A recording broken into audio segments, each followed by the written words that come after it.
is the expression of imagination and not the imitation of life. Henry Moore is the most important of living British sculptors. With the strange and impressive shapes that fill his studio, he picks up and carries on a tradition that has been extinct in England for 400 years, a tradition of expressiveness and truth to material. The studio is a workshop in which he turns his ideas into tangible forms.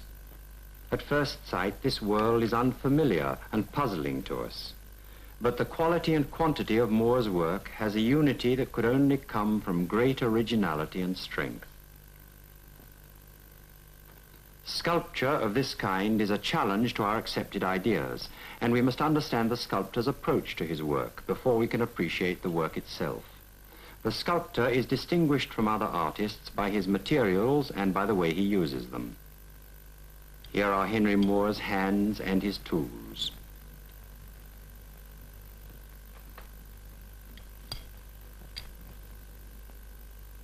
Sculpture is the art of cutting, carving, or modeling various materials, such as the hard crystalline stone on the left or the stringy wood on the right. Stone is worked with chisels, each one giving a characteristic effect.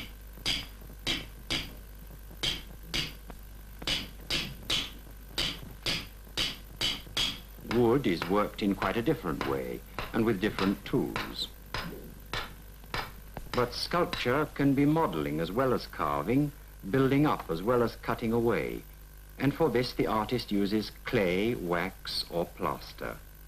Henry Moore often works out his ideas for metal figures by making small models in a softer, pliable material before translating them into metal. He has just as complete a command of modeling as he has of carving. This face was carved in stone more than 300 years ago by a great Italian sculptor, Lorenzo Bernini. His immense technical skill made the same piece of stone represent hair, flesh, cloth, and lace. This is a portrait in stone, so wonderfully lifelike that we almost expect to hear it breathe.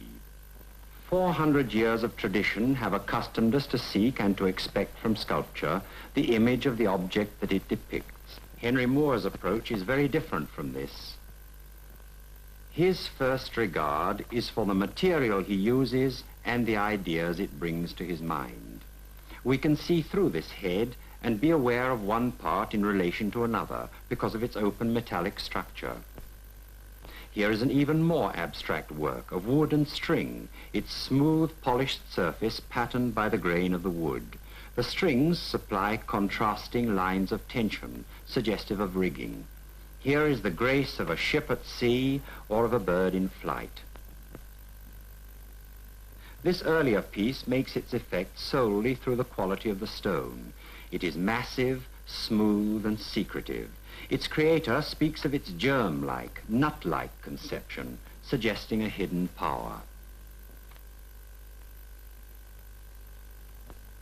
But let us leave Henry Moore for a moment and look at the work of the other artists working at the time when he was still a student. Here is a picture by Seurat, which shows a new interest in mass and form, as well as a new technique of painting. Here is a portrait by Cézanne. He once said that nature is made from a cube, a cylinder, and a sphere. Picasso is another painter whose example stimulated all his fellow artists. These painters and many others were working in a period of experiment. Henry Moore had made up his mind to be a sculptor from the age of 14. As a student, he was influenced by the writings of the distinguished critic Roger Fry, who rediscovered the beauty of primitive art and showed that the realistic work of the classical and Renaissance traditions represented only a very small part of the total artistic output of the 30,000-year period known to us. Moore left Leeds, where he had been studying, and came to London to continue working as a student and also to get to know the collections of sculpture at the British Museum. Not the figures outside, which represented the Victorian idea of art, but to explore the new world of visual experience inside. Imagine yourself walking round these galleries for the first time, as he did. Look at the wonderful things he saw during the many hours he spent there amongst pieces of sculpture created thousands of years and thousands of miles apart, yet all having common characteristics in the language of form.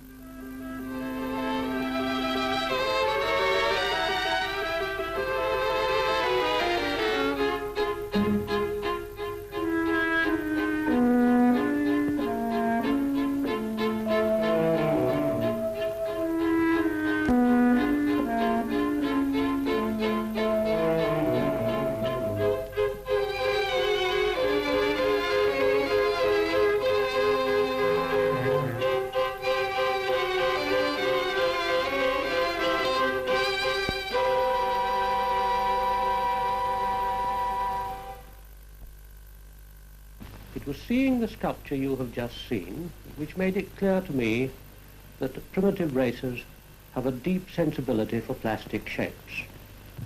Primitive art makes a straightforward statement. Its primary concern is with the elemental, and its simplicity comes from a direct and strong feeling, which is very different from being simple for the sake of being simple, which only leads to emptiness. I think you'll see what I mean if you look at this Mexican pottery figure. It was made by someone with a direct and immediate response to life, to whom art was a channel for expressing strong hopes, beliefs, and fears. The central tradition of sculpture is rooted in a primary respect for the materials of sculpture.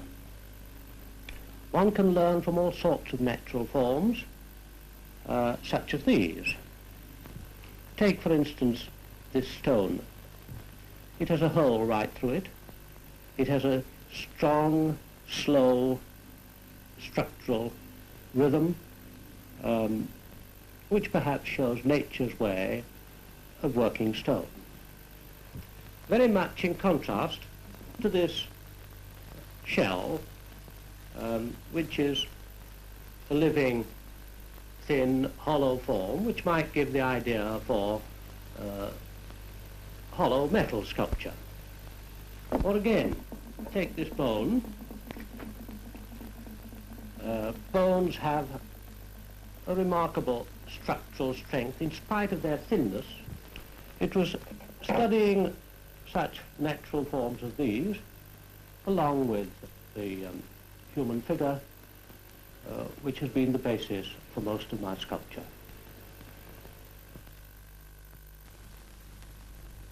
Here are some of Moore's earliest works. Although Mexican sculpture and the work of Picasso were two major influences on his development, drawings like these show that the years he spent studying the human figure, that most subtle and difficult of all subjects, were equally important. And he still returns to life drawing from time to time.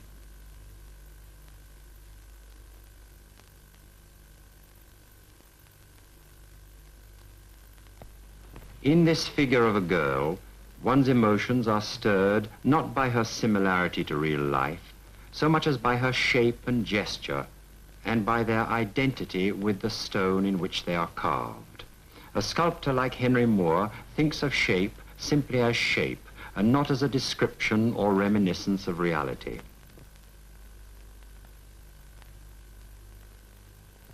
His work has a vitality of its own, which is far more than a reproduction of the vitality of life.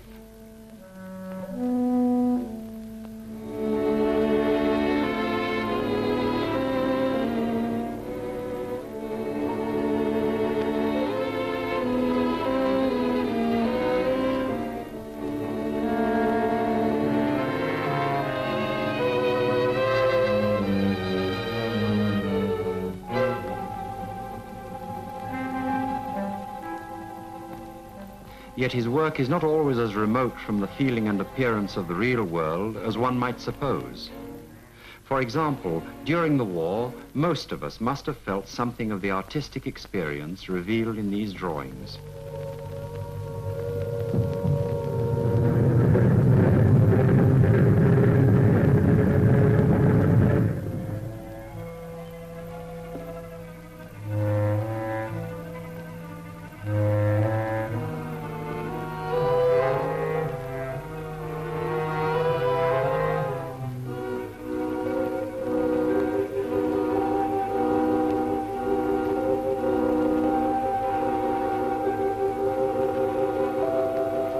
A sculptor's drawings are the notes and sketches of ideas for three-dimensional forms. Some of these forms or themes are seen repeated here in these models which have lain about in his studio for years. Some are reminders of his earlier development.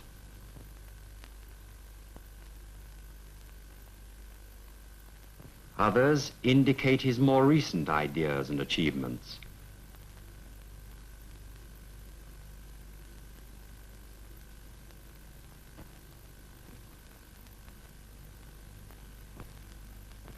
This last group has now been translated into stone and stands in Battersea Park, London.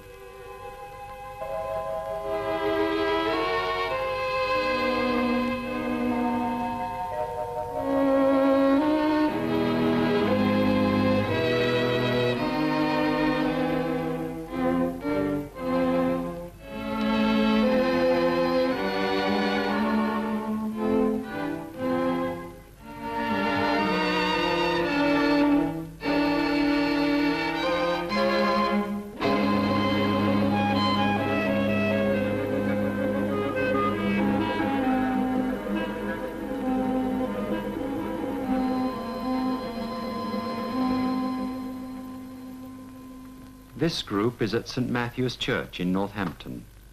Writing about it at the time, Moore said, "I began thinking of the Madonna and Child for St. Matthew's, considering in what way a Madonna and Child differs from a Mother and Child. That is, by considering how, in my opinion, religious art differs from secular art. It is not easy to describe in words what this difference is, except to say in general terms that the Madonna and Child should have an austerity and a nobility and some touch of grandeur or even aloofness, which is missing in the Mother and Child idea. I have tried to give a sense of complete ease and repose, as though the Madonna could stay in that position forever." Other important works followed, and you can see some of them here in settings that suit them far better than the artificial atmosphere of a gallery.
Moore lives in the country, in this 17th century farmhouse. His name is now world famous. He has had important exhibitions in Paris, Amsterdam, and New York. In 1948, he was awarded the International Prize for Sculpture at Venice. In 1950, he was commissioned by the Arts Council of Great Britain to create a piece of sculpture which was first to be shown at the 1951 Festival of Britain. Moore does all his work in this studio.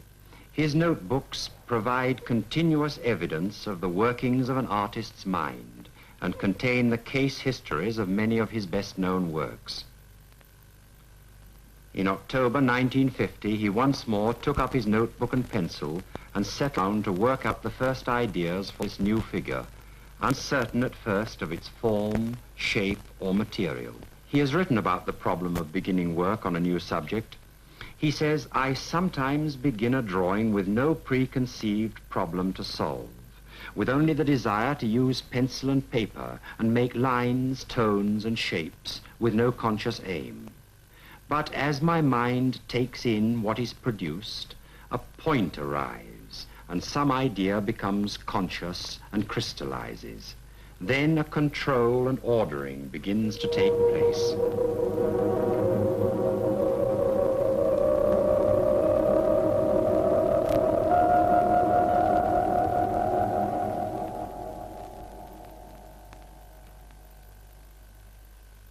Then I begin consciously to build an ordered relationship of forms which shall express my idea.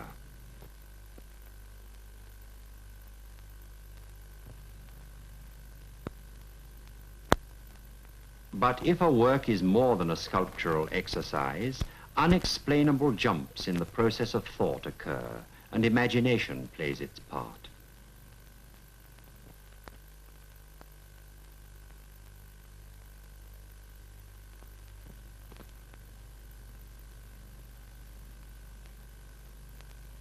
When the drawings were finished, the next thing was to make a model. This was the first large reclining figure Moore had ever done in metal. To begin with, rough experiments were worked out in clay and plasticine. From these he got the feeling of the whole thing, so that he could eventually go ahead and make a precise miniature exactly to scale. Then came the task of constructing a full-size plaster model. Because of its great size and weight, this needed a strong iron framework to carry the mass of hardened plaster from which the molds could be made for casting the bronze itself. As the plaster grew round the metal skeleton, a new work gradually came to life.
completed model now had to be cast in bronze.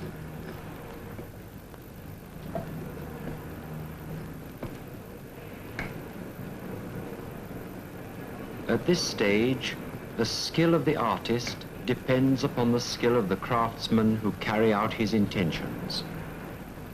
The molds are made in sections which are divided so that they can be lined with wax. When the mold is finished, the wax evaporates in the heat of the kiln, leaving a cavity into which the metal can be poured. The molds must be very firmly packed in sand to allow a gradual and even cooling. The molten bronze is lifted white hot from the furnace. It must be poured quickly before it loses its temperature, and this calls for a precision of eye and deftness of handling that only come with long experience. It is part of a sculptor's trade to be able to conceive his work in forms that can be divided into sections for casting.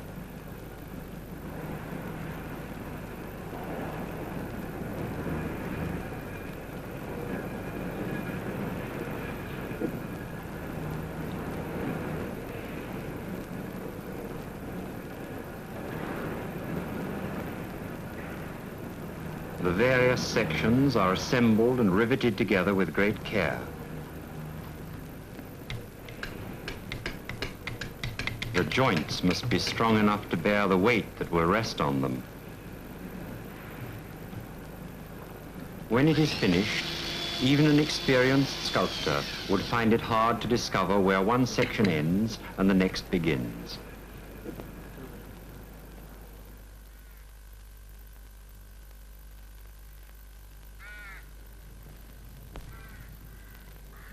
It was spring when the finished figure was returned to Moore's studio. After 6 months of intensive labor, a new work had been completed. Henry Moore's sculpture is at its best when seen in the light and setting in which it was born. Though this figure was made to be shown first of all on the site of the Festival of Britain exhibition, its subject is in no way connected with that special occasion. The commission that Moore received simply made it possible for him to undertake a work of power, grace, and beauty that might not otherwise have been possible.